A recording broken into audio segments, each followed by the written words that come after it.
여러분, 창세기 읽다 보면 좀 궁금하지 않으세요? 홍수 이전엔 사람들이 막 무두셀라처럼 900살 넘게 살았는데 왜 홍수 이후에는 갑자기 수명이 뭐랄까 200년 아래로 확 줄었을까? 이게 그냥 숫자의 변화가 아니라 여기엔 깊은 신학적 의미가 있다고 합니다. 이번 딥다이브는 여러분께서 공유해 주신 자료죠. 미국 힐링 커뮤니티 교회 손동원 박사님의 신학 논문을 통해서 이 수수께끼 같은 수명 변화를 한번 파헤쳐 보려고 해요. 이 논문이 또 많은 분들께 어떤 삶의 지혜랄까, 새로운 영감을 주었다고 하더라고요. 자, 그럼 이 극적인 수명 변화가 창조 질서, 또 인간의 죄, 그리고 하나님의 심판과 은혜에 대해 뭘 말해주는지 그 핵심으로 함께 들어가 보시죠. 논문의 첫 번째 핵심은 그거더라고요. 홍수 이전에 길었던 수명 있잖아요. 이게 원래 하나님의 창조 질서를 반영한다는 거죠. 하나님께서 모든 걸 만드시고 보시기에 심히 좋았더라 하셨던 것처럼요. 무두셀라가 969세까지 살았던 게 비록 죄가 세상에 들어오긴 했지만 그래도 여전히 창조 때 그 강력한 생명력이 유지되던 시기였다. 뭐 이런 거죠. 첫사람 아담의 긴 수명도 그렇고요. 네, 맞습니다. 그 완벽했던 창조 질서의 반영이라고 볼 수 있죠. 그런데 그 질서가 이제 인간의 죄 때문에 깨지게 되잖아요. 논문은 홍수를 단순한 자연재해로 보지 않고 온 땅에 가득했던 그 죄악에 대한 하나님의 공의로운 심판으로 해석합니다. 아, 심판이요? 네, 저명한 구약학자 고든 웨남 박사도 지적했듯이 이건 그냥 홍수가 아니라 세상을 정화하고 일종의 재창조하려는 그런 우주적 심판행위였던 셈이죠. 재창조, 와, 그렇게 볼 수도 있군요. 그렇죠. 그래서 홍수 이후에 수명이 급격히 줄어든 군 바로 이 심판과 리셋의 어떤 가시적인 결과다 이렇게 볼 수 있어요. 그리고 새로운 시대의 질서가 시작됐다는 신호탄이기도 하고요. 하나님께서 노아에게 육식을 허락하신 것도 이런 변화된 질서의 일부로 해석할 수 있습니다. 아, 심판으로 세상이 한번 정리가 됐는데도 죄의 영향력은 계속되었다는 점이 또 흥미롭네요. 논문은 그 부분을 어떻게 설명하나요? 바로 그게 논문의 세 번째 통찰인데요. 홍수 이후에도 인간의 죄성은 여전히 남아있었고 그 영향 때문에 수명이 점진적으로 계속 줄었다는 겁니다. 아, 점진적으로요? 네. 노아의 아들 셈은 600년을 살았지만 창세기 11장을 보면 그의 후손들은 세대를 거듭하면서 수명이 눈에 띄게 줄어들죠. 그래서 아브라함에 이르러서는 175세가 되고요. 구약학자 트램퍼 롱맨 3세가 이걸 타락의 메아리가 세대를 거쳐 울려 퍼지는 현상이라고 표현했는데 참 적절한 것 같아요. 메아리처럼. 네. 죄의 영향이 마치 파문처럼 다음 세대로 가면서 약해지는 듯하면서도 계속 누적되고 영향을 미치는 거죠. 그렇다면 이 수명 단축은 그냥 단순히 죄에 대한 벌, 결과 뭐 이렇게만 봐야 할까요? 논문에서 좀 다른 시각도 있다면서요? 네, 바로 그 지점. 논문의 네 번째 핵심인데 이게 아주 흥미로운 관점입니다.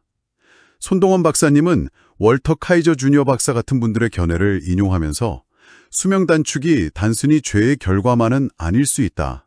오히려 죄악이 더 퍼지는 걸 막으시려는 하나님의 은혜로운 통제일 수도 있다는 거예요. 은혜로운 통제요? 죄를 막기 위한? 그렇죠.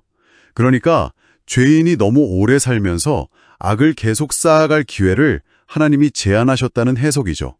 창세기 6장 3절에 그들의 날은 120년이 되리라는 말씀처럼요. 아, 그 말씀이 그런 의미일 수도 있군요. 네, 결국 시편 90편 10절에 우리의 연수가 70이요 강건하면 80이라도 이 말씀이 우리 현실이 된 데에는 어쩌면 이런 하나님의 섭리가 숨어 있을 수 있다는 거죠. 아, 단순히 벌이 아니라 더 큰 악을 막기 위한 조치일 수도 있다. 와, 이거 정말 생각할 거리를 많이 주네요. 그럼 이 모든 논의가 우리에게 궁극적으로 말하려는 핵심 메시지는 뭘까요? 바로 그게 논문의 가장 중요한 메시지 같아요. 중요한 건 생명의 길이가 아니라 질이라는 거죠. 길이보다 질? 네. 보세요. 홍수 이전 사람들은 엄청나게 오래 살았지만 결국 심판으로 끝났잖아요. 반면에 아브라함은 175년을 살았지만 하나님을 향한 그 믿음과 순종으로 믿음의 조상이라는 정말 영원한 칭호를 얻었죠. 그렇죠. 이건 하나님께서 우리가 얼마나 오래 사느냐 그 기간 자체보다도 우리가 그분 앞에서 얼마나 신실하게, 그러니까 하나님의 진리, 그 말씀에 에메트 있게 반응하며 사는가에 더 관심을 가지신다는 걸 보여줍니다.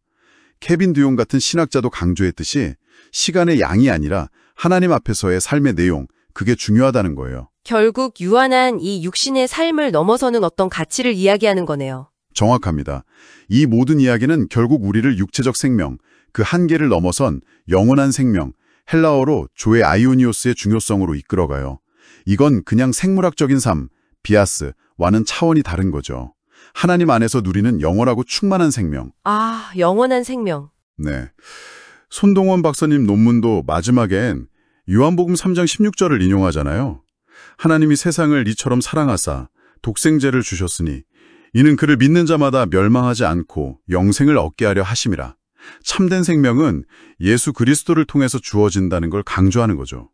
그 라틴어 격언 미타브레비스 아르스 롱가, 인생은 짧고 예술은 길다, 뭐 이런 말처럼 우리의 이 제한된 삶 속에서 영원한 가치를 추구하는 삶이 얼마나 중요한지 일깨워주는 것 같습니다. 네, 오늘 손동원 박사님의 논문을 통해서 홍수 전후의 수명 변화라는 이 흥미로운 주제가 단순히 오래 살고 짧게 살고의 문제가 아니었구나.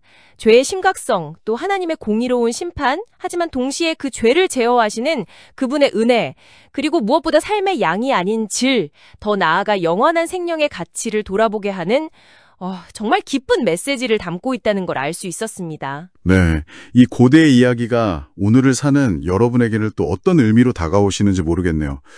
우리에게 주어진 이 제한된 시간 속에서 무엇을 가장 중요하게 여기면서 살아가야 할지 좀 생각해보게 만드는 것 같아요. 논문은 결국 영원한 생명이라는 소망 안에서 지금 우리의 현재 삶을 하나님과의 관계 속에서 더 의미 있고 또 충실하게 살아갈 것을 권면하고 있습니다. 자, 그래서 마지막으로 이 질문을 여러분께 한번 던져봅니다. 손동원 박사님의 논문이나 또 알시스 프롤 박사 같은 분들이 강조했듯이 만약 우리가 삶의 길이가 아니라 어떻게 사는지, 그 영원한 가치를 위해서 이 현재를 어떻게 살아낼지에 초점을 맞춘다면 여러분의 내일은 어떻게 달라질 수 있을까요?